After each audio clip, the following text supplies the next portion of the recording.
श्री गुरुदेव मित्रांनो, तुमच्या मनातील प्रश्न. भक्ती करून गुरुदेवांना कसे प्रसन्न करून घ्यायचे. जीवनात एक गोष्ट खरी आहे, गुरु प्रसन्न होण्यासाठी मोठमोठ्या गोष्टीची गरज नसते, पण मन शुद्ध हवे, भावना खरी हवी आणि निष्ठा अखंड हवी. गुरुदेवांच्या चरणी पोचायचे असेल तर भक्तीचा मार्गच सर्वात सोपा आणि सर्वात शक्तिशाली. गुरु काय पाहतात ते आपल्या हातातील पुष्प नाही पाहत, न आपल्याकडील वस्तू. ते फक्त एकच गोष्ट पाहतात, आपले मन, मनाची शुद्धता. तर गुरु सहज प्रसन्न होतात. खरी भक्ती म्हणजे काय? भक्ती म्हणजे फक्त जप नाही, भक्ती म्हणजे फक्त वंदना नाही. भक्ती म्हणजे आपल्या आयुष्य गुरुच्या शिकवणीत बदलणे. गुरूंचा एक शब्दाने जर आपल्या वर्तनात सुधारणा आली तर तेच गुरुपूजन आहे. गुरुदेव म्हणतात, माझ्या चरणी बसून ऐकणे ही भक्ती नाही, ऐकणे आयुष्यात उतरवणे ही खरी भक्ती. आणि हे जेव्हा शिष्य पाळू लागतो तेव्हा गुरुच्या हृदयातून प्रसन्नतेचा झरा वाहू लागतो. भक्ती करून गुरुदेवांना कसे प्रसन्न करायचे? पहिली गोष्ट, मन शांत करायचे. गुरुजवळ जाताना अहंकार नसायला हवा. मी सोडला की गुरु आपोआप जाणवतो. आत्म्याला हलके केले की गुरुची कृपा जड होते. दुसरी गोष्ट, गुरु सांगतात ते विश्वासाने स्वीकारणे.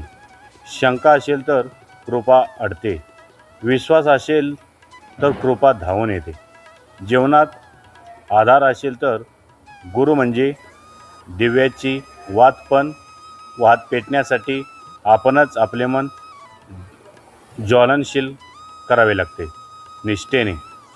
तिसरी गोष्ट, गुरूसाठी नाही तर स्वतःच्या आत्म्यासाठी भक्ती करायची. कारण गुरु कधी काही मागत नाहीत, ते फक्त एकच पाहतात, आपण त्यांच्या मार्गावर चालत आहोत का.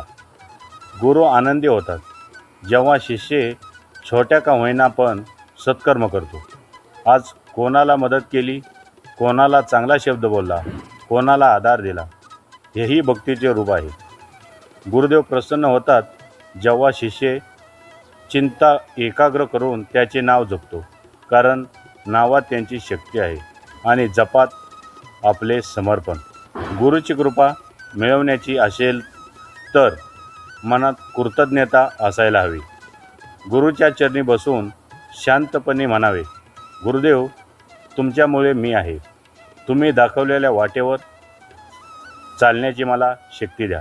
ही विनवणी जर मनाच्या तळातून आली तर गुरुदेवांच्या हृदयाला स्पर्श होईलच असे नाही.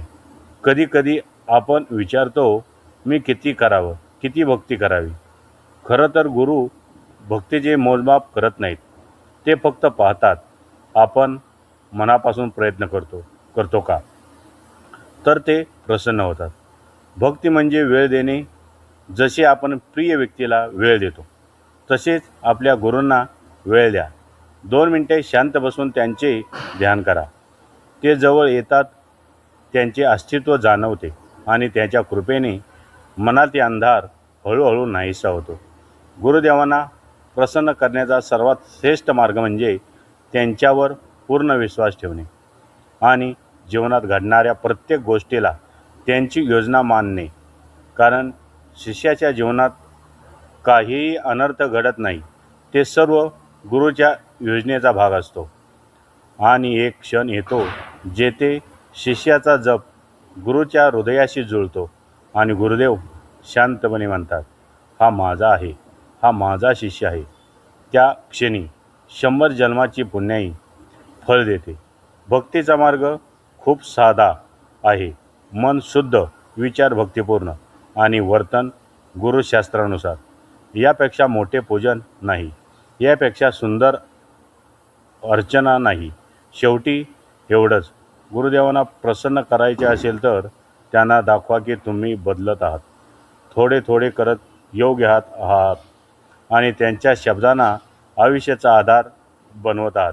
जेथे बदल आहे तेथे निष्ठा आहे, जेथे प्रेम आहे तेथे गुरुदेव प्रसन्न नसतीलच, असे कधी घडत नाही.